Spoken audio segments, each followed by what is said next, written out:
गुत्ती का इस हफ्ते बहुत बुरा हाल रहा है। जो कलेक्शन आया है वो बहुत ही ऐसा। संजय दत्त भी थोड़ा परेशान हो रहे थे कल परसों जो इवेंट अरे में थे कि भाई इंडस्ट्री बट गई है, इंडस्ट्री बट गई है।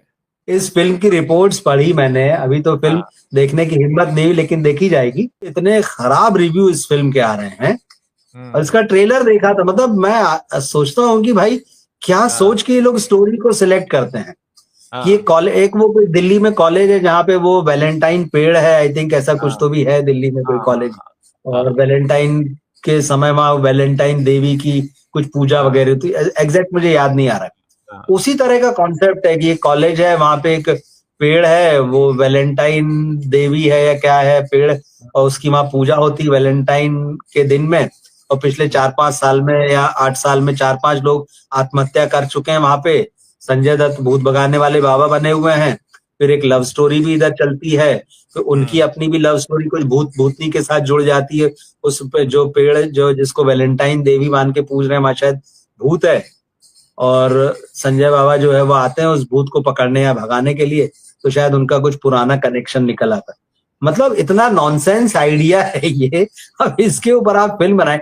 ट्रेलर देखना मुश्किल है। देखिए, हाँ। संजय दत्त की चिंता वाजिब है अपनी जगह पर, ऐसा नहीं है हाँ। कि इंडस्ट्री बट गई है और ये सारी चीजें। हाँ। इंडस्ट्री बटी नहीं है, इंडस्ट्री बांटी गई है। हाँ। इंडस्ट्री अपने आप नहीं बट गई है। हम्म। इंडस्ट्री करण जौहर जैसे लोगों ने बांटी है, जो अपना कॉफी वाला शो लेकर आए, उसमें हाँ। कुछ खास लोगों को उन्होंने वेलकम किया, कुछ खास हाँ। लोगों पर उन्होंने छींटाकशी की, कुछ खास हम्म। लोगों को उन्होंने आगे बढ़ाया और बताया हाँ। कि हम सुपीरियर हैं, बाकी सारे पानी कम है।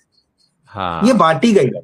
संजय बाटी गई। दत्त भले ही ठीक है वो करण जौहर वाले लीग में आते हो, क्योंकि भाई उनकी एक लेगेसी है, एक वो अच्छी फैमिली से आते हैं, फिल्म फैमिली, हाँ। बड़ी फैमिली, हाँ। पॉलिटिकल भी है वो कहीं ना कहीं।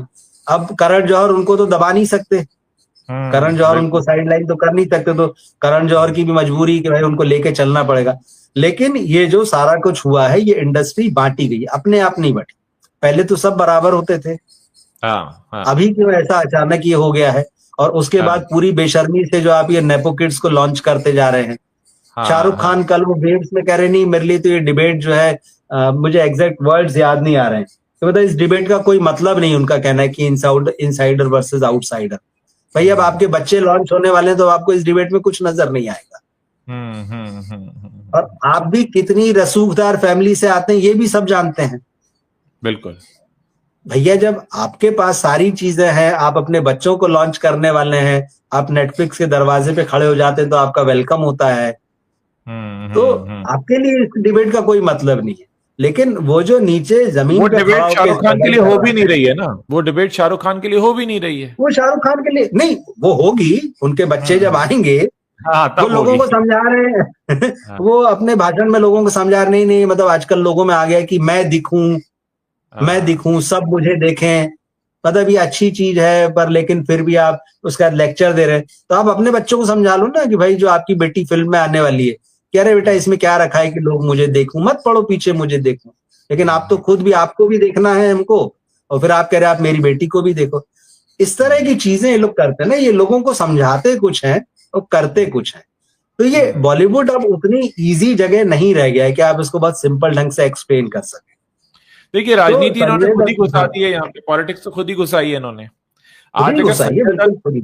आज अगर संजय दत्त ये बात कह रहे हैं तो ये देखिए ना कि इंडस्ट्री की एक पुरानी फैमिली से ताल्लुक रखने वाला शख्स जिसने करीब 30 से ज्यादा साल बिताए हैं इस इंडस्ट्री में, वो इस बात को कह रहा है। 40 हम कह सकते हैं, करीब बिल्कुल।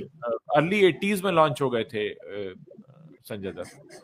तो हाँ, मतलब आप ये खुद अंदाजा लगाइए ना कि आज अगर ये शख्स कह रहा है जिसका नाम संजय दत्त है, तो वाकई है ये चीज। अब वही है कि ये तब बोलते हैं जब खुद के चोट लगती है, जब खुद को दर्द होता है, तब बोलते हैं। सही। देखिए, हम राजनीति संजय की दत्त ने बात कर तो रहे हैं। हाँ जी, प्लीज, हाँ बताइए। संजय दत्त ने तो अपनी बेटी को नहीं आने दिया। वो हाँ। इस इंडस्ट्री की हकीकत को खूब अच्छे से जानते हैं। बिल्कुल। उन्होंने तो नहीं आने दिया। और बहुत हाँ। सारी फैमिलीज हैं, बच्चन फैमिली ने हाँ। नहीं आने दिया, बेटा आया उनका। राज हम्म। कपूर के समय तक जो है, कपूर खानदान की कोई लड़की जो थी, बहू जो थी, वो फिल्मों में नहीं आती थी। और ऐसे बहुत हाँ। सारे लोग हैं। जिनके बारे में या तो आप नहीं जानते हैं या जिन्होंने इस बात का प्रचार नहीं किया कभी भी, उन्होंने अपने बच्चों को दूर रखा इस इंडस्ट्री से। जी। तो इस इंडस्ट्री की हकीकत क्या है ये तो सब जानते हैं, एक तरह के पावर गेम में बदल चुकी है, क्योंकि इससे सिर्फ सिनेमा बस नहीं जुड़ा है, इससे अब बहुत सारा पैसा, पावर और पॉलिटिक्स जुड़ गया है।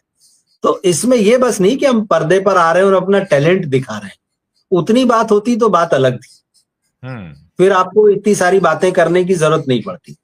अब इसमें एक साथ बहुत सारी चीजें जुड़ गई हैं, बहुत कुछ स्टेक पर लग गया, इसलिए ये समझाया जाता लोगों को कि आप मत आइए, आप दूर रहिए, इसका क्या मतलब है, दार्शनिक हो जाते हैं वहां पे आप।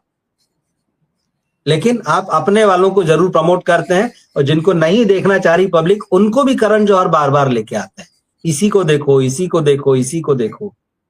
मेरी कल आपसे चर्चा हो रही थी, आपने एक बहुत अच्छी बात कही कि नवाजुद्दीन सिद्दीकी का करियर भी जिस दिशा में जा रहा है वो ये है कि वो बिना कुछ सोचे समझे फिल्म साइन कर रहे हैं। तो किस तरह से देखते हैं, आपने उनकी हाल ही में आई Z5 पर जो कोस्तो है वो भी देखी, उसका भी आपने जिक्र किया, तो क्या लग रहा है कि नवाज से क्या गलती हो रही है?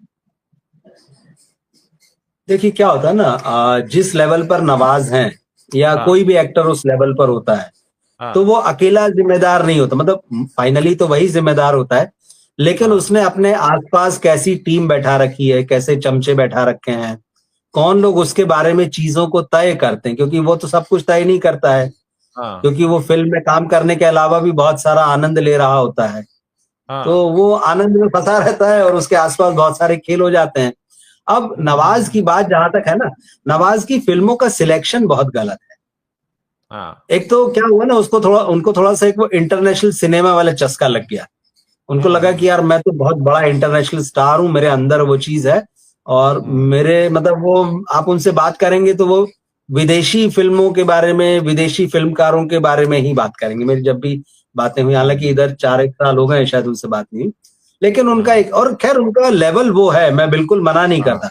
आज के समय में जो बेस्ट एक्टर्स है हमारे पास में, आप उनको, नवाज को उनमें आराम से टॉप 5 में रख सकते हैं, और उनका टैलेंट, मतलब मैं नवाज की हर फिल्म देखता हूं, मैं आपको सही बताऊं, भले ही वो फिल्म खराब हो, मुझे ये पता है कि नवाज का काम खराब नहीं होगा, और नवाज को काम करते देखते हुए मुझे कई बार पर्दे पर जैसे पोएट्री देख रहे हैं, मुझे ऐसा फील होता है।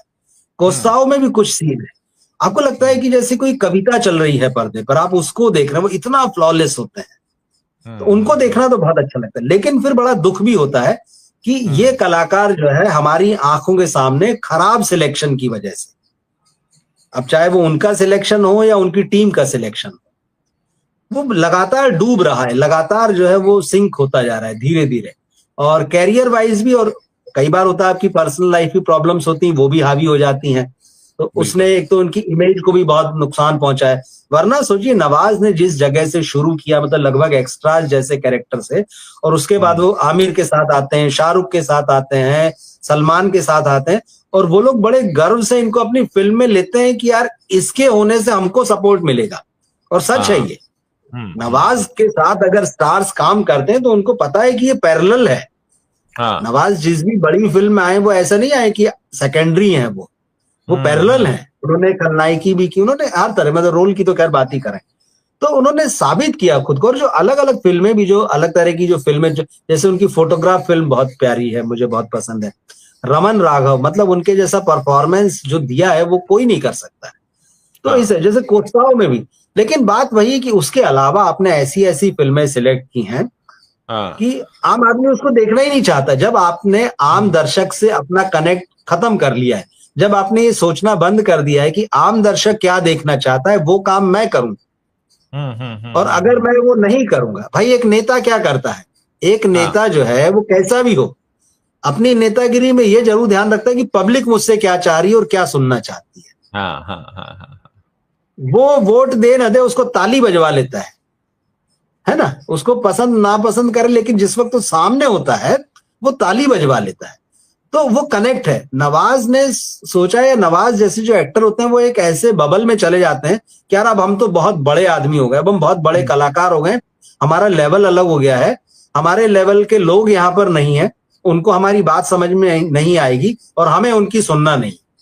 तो वो अपने अब आप ये देखिए, जो कोस्ताओ जो है, ये फिल्म जो अमेरिका की डायरेक्टर है, ठीक है, इंडियन है, सेजल शाह, जो भी है, लेकिन आप बाहर इससे पहले भी एक और कोई फिल्म वो कर रहे थे, शायद विदेशी डायरेक्टर या एक्ट्रेस ही, उनके कनेक्शंस धीरे धीरे उसी तरह से कि यहाँ काम नहीं करना, उनको फिल्में ऐसी करनी जो इंटरनेशनल सर्किट में जाएं, इंटरनेशनल फेस्टिवल्स में जाएं। अब वो होता है कि वो फिल्में चलिए बाहर नाम कमा लें, उनको वहां और सम्मान मिल जाए, लेकिन ये जो उनका अपना ग्राउंड है वो खो रहे हैं इसको पूरी तरह से। अब आप समझ, मैं कितना समय हो गया मुझे याद नहीं कि किसी शायद हीरोपंती 2 में वो आखिरी बार आए थे विलेन बन के टाइगर श्रॉफ के अगेंस्ट, लैला नाम था कैरेक्टर का, ऐसा तो भी। उसके बाद से गायब है 4-5 साल से, मैं किसी मेन स्ट्रीम फिल्म में आप उसको देखिए नहीं दिखेंगे ना, उनके नाम की चर्चा दिखती है कि आमिर की फिल्म में उनको लिया जा रहा है, कि शाहरुख की है, सलमान की है, ऋतिक की है, किसी की भी, मतलब या अक्षय, वो जो मेन स्ट्रीम के आपने खुद को उससे काट लिया है, और शायद वो आपके दिमाग में एक चीज बनी हुई है कि मेरा लेवल अब अलग हो गया है। और देख रहे हैं तो, लेकिन या तो आप उस लेवल की फिल्म कीजिए भाई, फिर आप ये कोस्ताओ टाइप कहानी मत कीजिए, फिर आप स्क्रिप्ट पे ध्यान दीजिए ना, फिर आपके पास स्क्रिप्ट भी उस लेवल की हो, इंटरनेशनल लेवल की स्क्रिप्ट होती है, वो बॉलीवुड लेवल की भी नहीं होती है, काम आप इंटरनेशनल लेवल का करते हैं, तो कहां से बात बनी। हम खत्म होते हुए देख रहे हैं धीरे धीरे नवाज को, मुझे ऐसा लगता है। आपकी बात से मैं इत्तेफाक रखता हूं, क्योंकि मैं भी नवाज, जैसे एक इरफान और एक नवाज, मतलब मॉडर्न डे में अगर हम बात करें, आज के सिनेमा में बात करें, तो इरफान और नवाज दो ऐसे लोग हैं कि अगर ये फिल्म में है तो देखने का मन करता है कि भाई ये है तो इनके लिए फिल्म देख लो, कहानी क्या है, डायरेक्टर क्या है, वो सब रहने दो, इनकी परफॉर्मेंस देखने के लिए। लेकिन हाँ, जिस स्तर का नवाज ने काम किया है, जो उनका कैलिबर है आज की डेट में, उस लेवल का उनका काम निकल कर नहीं आ रहा है। शायद स्क्रिप्ट सिलेक्शन सही नहीं हो रहा है, या वो खुद समझ नहीं पा रहे हैं कि वो कहां खुद को फोकस करें, किस दिशा में लेके जाएं। तो रवि जी, बहुत बहुत शुक्रिया आपका। हमने आज इस लाइव सेशन में 3 मुद्दों पर बात की। सबसे पहले तो हमने रेड 2 का रिव्यू किया, फिर हमने अपने दर्शकों को बताया कि डमी शोज भी होते हैं, यानी झूठ दिखाया जाता है, झूठा कलेक्शन दिखाने के लिए, झूठे दर्शक दिखाने के लिए। फिर हमने बात की किस तरह से संजय दत्त परेशान हो रहे थे, उनकी फिल्म नहीं चल रही है, और वो ये कह रहे थे कि इंडस्ट्री जो है बुरी तरह बंट गई है, और हमने इस पर भी बात की कि इंडस्ट्री बटी है तो कैसे बटी है, उसका दोषारोपण किस पर होना चाहिए। लेकिन भूतनी न चलने का जिम्मेदार हम इंडस्ट्री के बटने को नहीं ठहरा सकते, क्योंकि उस फिल्म में खुद ही जो कहानी नहीं है। और फिर हमने चर्चा की नवाजुद्दीन सिद्दीकी पर। आज का हमारा ये जो शो था, बातचीत थी, ये कई अलग अलग डायरेक्शन में रही, और हमने सब तरफ लोगों का ध्यान हम लेकर गए, जो कि आज के समय में काफी रेलेवेंट है। बहुत बहुत शुक्रिया रवि जी। आगे भी हम जुड़ेंगे और अलग अलग मुद्दों पे चर्चा करते रहेंगे। कई बार हम लोग रात को जुड़ते हैं, कई बार दिन में जुड़ते हैं, लेकिन जब भी समय होगा जुड़ते रहेंगे और बात करते रहेंगे।